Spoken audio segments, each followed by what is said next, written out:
Hello po, good evening po sa inyong lahat. Thank you for coming po. Catherine Bernardo! Hi, good evening. Good evening po, and thank you for coming. Sir Ian Venera... Ang aming pangako, hindi mo ito dapat bitiwan. Pangako sa'yo. Si Ami nasabi ng kanyang manager na si Lolit, it must be a good series bago niyo tanggapin.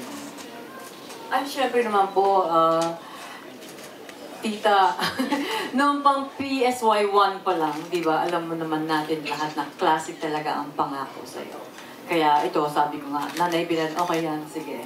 Yung after nung, dito yung tulad ng mga ibang roles mo, ay okay lang, as long as pangako sa'yo, syempre, go tayo dyan. Kasama ka sa magandang proyekto, it's an honor, syempre.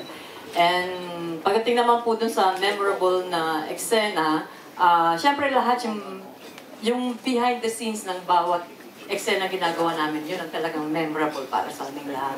Pero ang isa sa hindi ko makakalimutan talaga yung eksena namin ni Kat na kailangan ko siyang sampalin. Na ilang beses na-schedule. Tapos finally, nung magagawa na, eto na ayokong siyang saktan, pero siya gusto niya totoong sampalan. Kasi syempre totoo yung acting niya, tapos biglang fake yung sampal. Parang ang hirap i-maintain yung pagiging totoo yung eksena. So ako ay naggupit ng kuko, yan, nag-file, baka mamaya masugatan ng napakagandang mukha, nag-hand sanitize, tutuhanin natin, pero take one lang. So gusto ko sampalin siya. Tama lang, hanggang dito lang. Nakalagay sa script, mag-asawang sampal. So kailangan, pa! Di ba gano'n na mag-asawa? Hindi ako buto baka tumama. O so dalawa na lang, isang ganyan, isang ganyan. Pag sampal ko dito, gumanon yung mukha niya. Tapos pag hindi siya bumalik kagad, tinamaan yung bibig niya. Pag gano'n, so isang mabilis na yan Hindi pa siya gumanon. Natamaan yung bibig niya. Nag-exhale, nakikita ko yung labi niya dumudugo.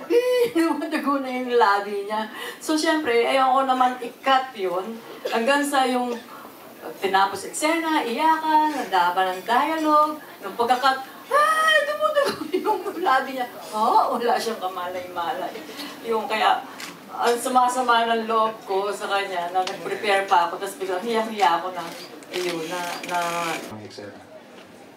Thank you. Kaya yung King and Queen na, unahin natin yung gentleman, si... Ako yun. Okay. Hindi, Nay, ang pinakamahirap ko naman ay yung first day namin ni Direktado. Hindi nang pinakamahirap ko, pinakamahirap yata naming lahat yun dahil nandun kami sa, saan tayo nun, Direk? Sa Nueva Ecija ho, no? Sa Pantabangan ho na dam. At siguro parang todo yung init nun na eh. Yung araw parang katabi lang namin. Tapos yung eksena namin yung naalala niyo yung eksena ko yung nakahubad ako, di ba? Naalala niyo yun? Yung nakahubad ako, yun. Mahirap dahil una, kinakapapa namin. Kung, syempre first day, kinakapa namin yung characters namin. Si Direk, kinakapapa kami kung paano kami i-handle. And, mahirap pero okay lang. Sacrifices, ganun talaga yun. And maganda naman ang kinalabasan, kaya after nun, di man na lang mararamdaman yung hirap. Mararamdaman mo siguro yung sakit ng araw sa balat mo, pero mawawala din naman eventually. Ikaw ba, anong pinakamahirap para sa'yo? At tapos may tanong din ako bago mo... Ano po yun, Ay? Other than that, sagutin mo rin Christine, kay Catherine, kung sino ang mas masakit na sampal, kung kay Ami o kay Claudia. Kay Jody. Kasi dumugo ang labi mo kay Ami. Ano naman kaya ang dumugo sa'yo nang sinampal ka naman ni Jody? Hindi masyado malakas yung kay Ate Jody kasi parang hindi tamama or sinadya mo yan, ate. Pero hindi masyado eh. Pero siguro mas masakit yung kay Tita Ami kasi marami. Pero inalalayan din naman ni Tita Ami. Nagkataon lang na tumama talaga sa labi. But yung kinalabasan naman, yun yung importante. Okay naman pareho na eh. Tapos kung ano siguro yung pinaka-memorable na scene po, yung palengke scene, yung all-star cast yun. Tapos, hindi madali yung location. As in, nasa totoong palengke talaga, may malalaking daga na parang pusa talaga na lumalabas sila. Pag nabubulabog sila, dumadaan lang sila dyan. As in, lahat nagpapanik na kahit di kayo takot sa daga, matatakot po kayo pag nakita nyo. So, aside sa heavy, naglalampaso sila sa floor. Hindi, yun. Kasi aside from the emotion na hindi siya madali kasi heavy drama, nagkakagulo lahat, nagsasabunatan physically, and nakaka-drain siya emotionally. Mahirap yung, parang nagsanood namin na wow, ang ganda ng kinalabasan, parang worth it lahat ng, yung mga doubles din namin, na hospital sila, may mga nagsuka ganyan, but it was all worth it. So, thankful kami kasi nakisama lahat nung day na yun. Simula. So doon magkakaroon ng ng talagang yun na yung finale talaga ng pasabog. So hindi ko pa marireview pero nung ikinikwento ni Henry ang creative manager namin kanina, parang oh my God, yung feeling mo talagang aatakihin ka sa puso, parang gano'n. Pero yun, may papangako ko na na kung hindi nyo bibitawan yung kwento for the last. Unang-una, syempre, yung gusto, sa totoo lang talaga, gusto ko silang makasama ng dalawa. Fan nila akong dalawa. Tapos gusto ko silang, at nagagalingan ako sa kanila, kaya sabi ko, gusto ko silang makatrabaho. So, sinubaybayan mo rin dito ng mga practice na? Oh, yes! Yung Got to Believe, yung Princess and I, yung movie na, gangster, she's dating the gangster, ganon. Kaya sabi ko ba, okay kong dalawang ito At kinikilig ako sa kanila. Kasi nga sa taping, kinikilig ako sa kanila eh. Pagka, uwi na ako ha, sabi ko. So, behind the scene! Bakit? Ganyan ako, alam mo, lagi nagkahamok kamay nila. Ganyan, yan. Ayun. At saka nakikita mo sa mata nila, love nila isa't isa. Kaya naiingit ako. Okay, thank you. Sa totoo lang, nung i-offer po sa akin to, hindi ko po talaga muna alam kung anong gagawin ko kasi hindi ko una alam kung paano ako sa drama, kung paano ako sa drama series matatanggap ng tao. Pero nung nakakasama ko na sila, kakasama na kami. Thank you po. Hindi pa nung makasama ko na sila at naramdaman ko na ganito pala talaga magtrabaho ang yun nga po. Hindi ko na po alam kung paano ko tatapusin. God bless po. God bless. Pero okay, Bayani kasi syempre isa ka sa mga lastly for Katya, Daniel and Catherine. Napakasaya sa nangyari sa aming show, sa naging resulta ng aming show. At masayang-masaya po rin ako sa mga nakasama ko sa show na to. Lahat po naging naging kaibigan ko. At wala po akong masabi dahil nung nagsisimula po kami dito sa Pangako, wala naman po akong hinangad kung hindi maging successful tong show na to. And it did very well. Very well said. Kat? Actually, nung sa Vietnam po, nagulat talaga kami kasi Got to Believe po yung inner doon, yun yung na-recognize kami. Tapos sinabi na, ngayong year, yung Pangako Sa'yo naman yung i-air nila doon sa Vietnam. So hopefully, matanggap nila kung paano na natanggap yung Got to Believe. And hindi po namin in-expect yun kasi nga, aware kami na sila, Miss Christine Hermosa and si Jericho Rosales, nakilala talaga sila sa halos buong mundo because of Pangako Sa'yo. So, hindi ko in-expect na ganun yung mangyayari sa amin na kami kahit sa Asia man lang. And nagpapasalamat kami kasi parang dinadala rin namin kasi yung pangalan ng ABS na kaya natin na yung ibang show natin, yung quality, pwede rin sa ibang bansa, ganyan. So nakaka-proud talaga and kakaibang experience po yun kasi hindi namin in-expect sa airport na ganun yung mag-welcome sa amin ng mga Vietnamese. Yung sa awarding ceremony, parang di namin maintindihan sila, pero pag akyat namin ng stage, nakaka-proud kasi dala namin yung pangalan ng ABS, yung buong station, and tinanggap nila tayo doon. Congratulations. And ngayon, nominated ka rin sa Nickelodeon. Yeah! Congrats. Thank you. Okay, we have a question from Jimpy Anarcon of PEP. Hello, congratulations sa high ratings ng show nyo. For the cast, for the main characters and direct, Wala sa original Pangako. So, feeling ko sa lahat, Narrative is solid. It's easy for the actors sa original Pangako sa'yo. At thankfully, nadagdagan pa ng mga bagong generation. I think it also helped na at the beginning pa lang sinabi na rin sa audience na it's going to be a new Pangako sa'yo. But yes, the essence is still there, and I believe that at the end of the day, it made a lot of people happy. Pwede pa kayo ulit yung tanong. sa tingin nyo ba, Kasi naharot ako eh. Ano yun?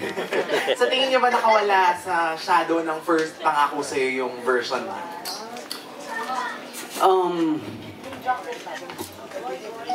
Siyempre, unang-una, wala namang masama kung nakawala man o hindi. Dahil ang Pangako sa'yo dati, talagang grabe rin, di ba?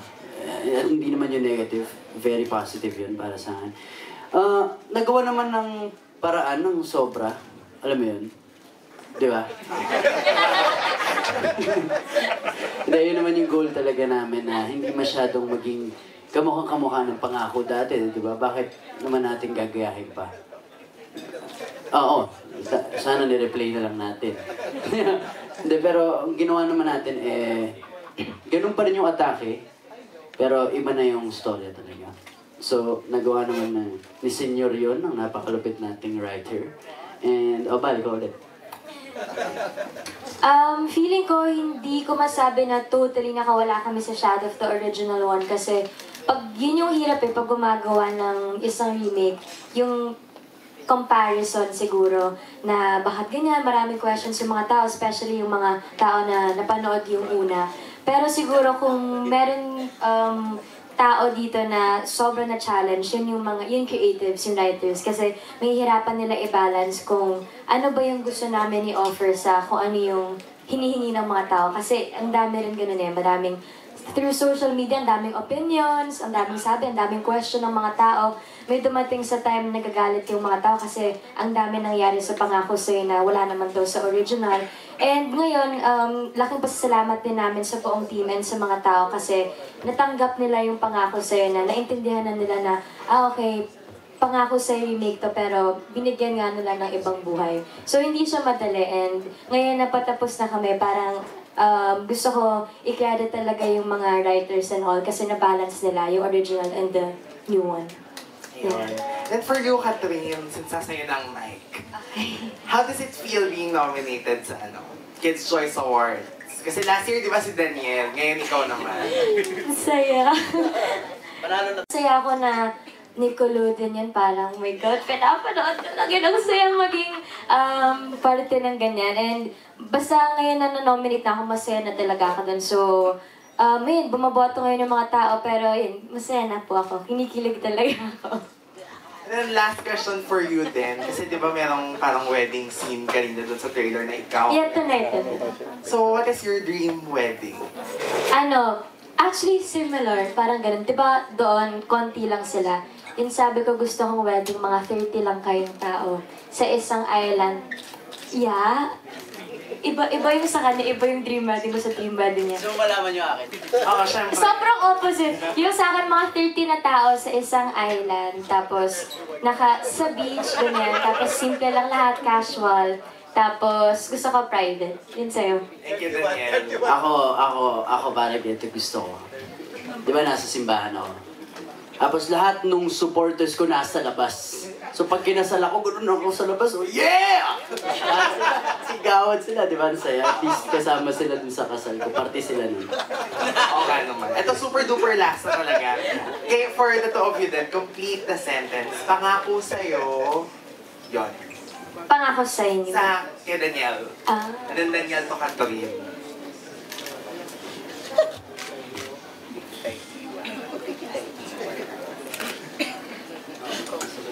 Sorry.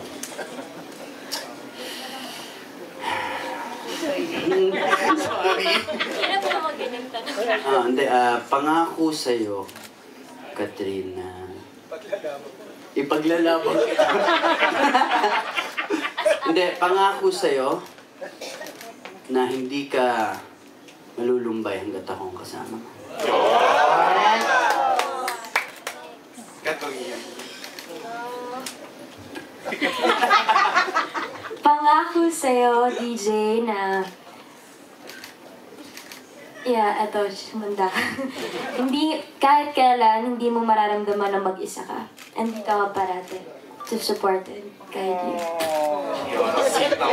Thank you po and congrats.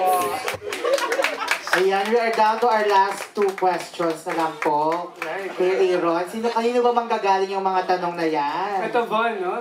Sinubaybayan niya si Ian sa Joey and Son.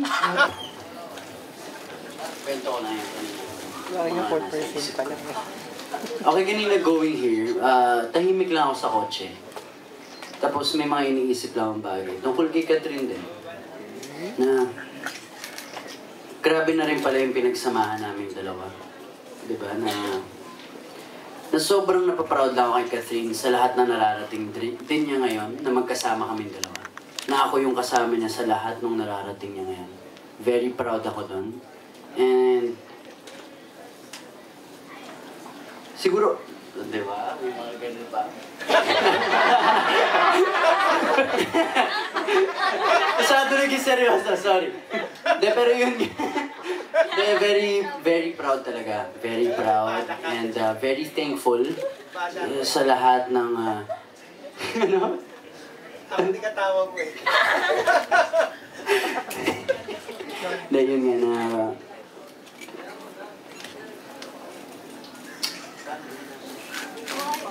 nagiging emotional ako eh. Kaya mo yan, Dan. Yun nga, very proud ako kay Catherine sa lahat na nangyayari sa amin ngayon. And kaming dalawa, very happy kami sa isa't isa. Siguro sobrang para sa akin napakabait lang talaga ng Diyos. At ngayon, wala na akong hinahanap pang iba. Wala na akong kailangan pang iba. Pag iniisip ko, dahil din sa show na to, sobrang nag-mature ako sa show na to. Yun ang masasabi ko. Wala, gusto ko lang pasalamat sa inyo lahat and sa buong, sa mga lahat na nakasama ko sa show. Thank you. Sobrang solid nitong pangako. So parang ipinangako mo kay Catherine na kumbaga magiging mature ka na ganun ba ibig sabihin? Little matured na talaga ako. Ano lang, ang pinapangako ko sa kanya talaga, ayun, nandito ako para sa kanya. And di ko siya pababayaan. Hanggat ako ang kasama niya, magiging legend ka.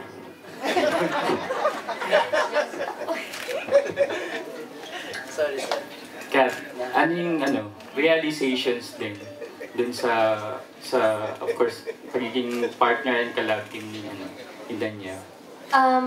Si DJ kasi para siya, siguro di ba tinanong mo kung pinangako na magpapaka-mature siya, pero siguro kung meron lahat sa nakaharap sa inyo ngayon na pinaka-grabe mag-isip siya yun, sobrang lalim ng tao, as in, wow, lalim. Sobrang mature na, sabi ko na siguro mas nag-grow talaga ako as a person because of DJ.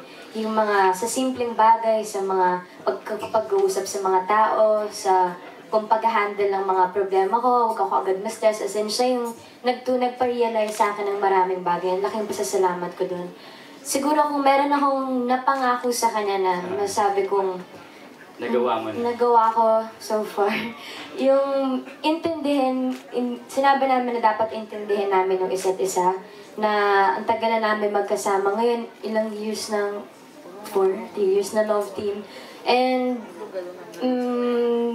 pwede na sa ilang years na yun na magkasawaan kayo or dahil masyado nyo nang kilala yung isa't isa, it's either tanggapin mo yun or hindi mo tanggapin. Pero kaming dalawa, inintindi namin yung isa't isa and naging open kaming pareho. Parang tinanggap ko siya as Daniel, tinanggap niya kung sino talaga ako. And parang natupad yung pangako na yun kasi ngayon, nararamdaman ko, na-realize ko na parang nag-grow kami together and yun ang importante. Siguro na nagsasawa na kayo sa tanong na ano ba yung real score sa inyong dalawa, di ba? Pero paano nyo na lang i-describe yung relationship nyo ngayon? Kumbaga parang gaano nyo na ba pinapahalagahan ng isa't isa?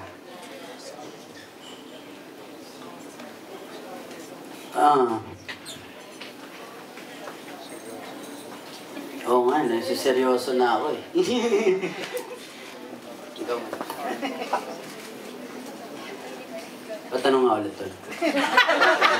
Kumbaga, syempre, gaano nyo na pinapahalagahan yung isa't isa, gaano na yung pagmamahal nyo, at paano nyo i-describe yung relationship nyo? Kami ni Catherine para sa akin is bigayan kami. Like example, pag ako nasa set, at pag nakikita akong hindi masesikat yun sa set, bad trip na ako nun. Ganun. Pero pag ako nasa set, nakikita akong okay siya sa set, parang kaya ko mag-taping kahit hanggang kinabukasan. Yung ganong feeling, alam mo yan? Apektado ka sa nangyayari kay Catherine, parang gano'n. Ang tawag doon ay... Wow. Thank you so much. Wow. So yun na nga, tama. Join na join. Of course, kay kay Jody. Jody, natutuwa lang ako kasi parang kahit sino yung partner sa'yo ngayon. Then, Platinum Stallion awardee. Hindi, may ganun. pero gusto namin yan, we like it, parang hindi naman nakakasawa, nakakaumay na palagi yung umiiwas. Actually, kasi may nakapagsabi sa akin na nagsasawa ka na daw, so ginagawa na. Ako, salamat naman din. Hindi ho. Charot. Dahil... Paka-obvious naman kasi, di ba? Bakit pa ako umaano-ano? Sige na, go! Support. Relax, not too much. Support ka namin dyan, go! Hindi, ako ay sinasabi ko lang naman, at ang hirap mag-isip ng kasinungalingan eh. Yun yung naisip ko nung habang tinatanong niyo, pag nag-isip pa ako ng kasinungalingan ngayon, nahihirapan lang ako, baka magbakil pa ako. So yung totoo na lang yung sinabi ko. And, feeling ko lang you deserve an answer. And you got it. Thank you. What is that answer, DJ? Medyo It is love. The answer is love. Bongga ka talaga, DJ. I love you. Charot. Bakit naman ba't ko naman siya babasagin, di ba? Sorry.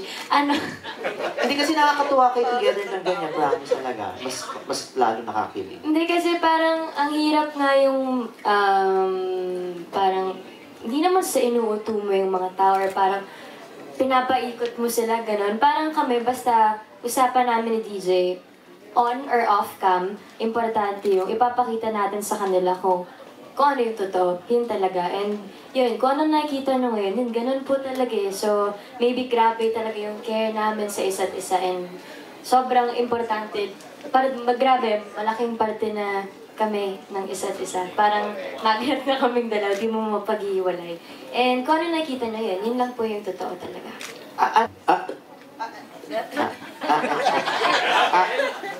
Ano po yan? Ayun na ba? Huwag muna.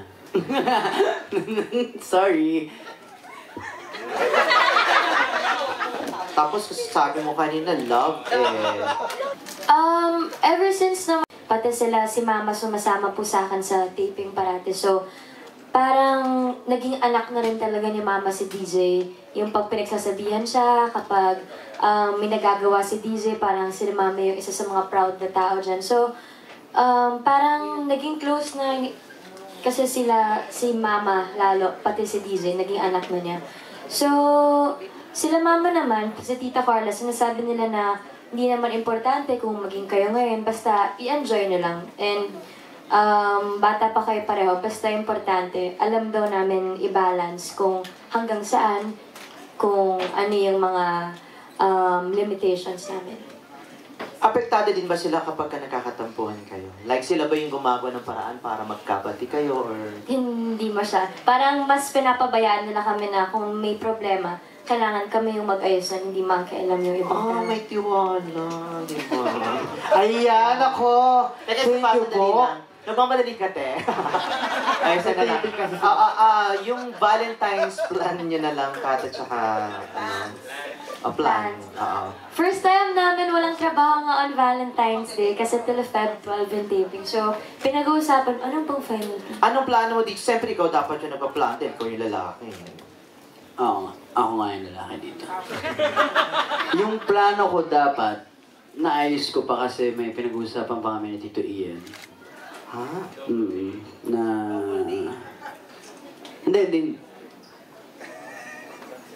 Hindi double take. Double take? What the hell? Double pa ako. Double date. Yun. Ngayon inaayos ko pa kung ano yung gagawin namin sa 14. Pero meron na. Inaayos ko lang kung saan. Pero meron na. Meron ka na rin idea kung ano yung regalo for Kat? Or nabili mo na ba siya? Or na-order mo na? Ganyan, ganon? Hindi ko pwede ibigay yan, di ba? Hindi ko pa nabibili. Pero na-order mo na.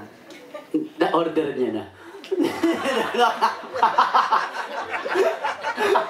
Ibig sabihin, ikaw na lang magbabayad, in-order niya na lang. Kinutsaba mo yung in-order niya na ikaw na magbabayad. Hindi, kasi sinabi ko sa kanya na mas mabuti na siguro ikaw na ang pumili ng talagang gusto mo. Kesa magmagaling pa ako biglang di mo naman gusto. Mamaya bigyan ko pa siyang singsing na bungurin. Hindi naman gusto yung mga ganyan. Bakit singsing agad? Siya kasi meron siyang pen. Kala niyo. Hindi na ako maniniwala. Oo, syempre. Pero singsing talaga naisip mo una. Naibigay ka sa kay Catherine. Siguro, oo. Sige, thank you. Okay, Thank you. We'd like to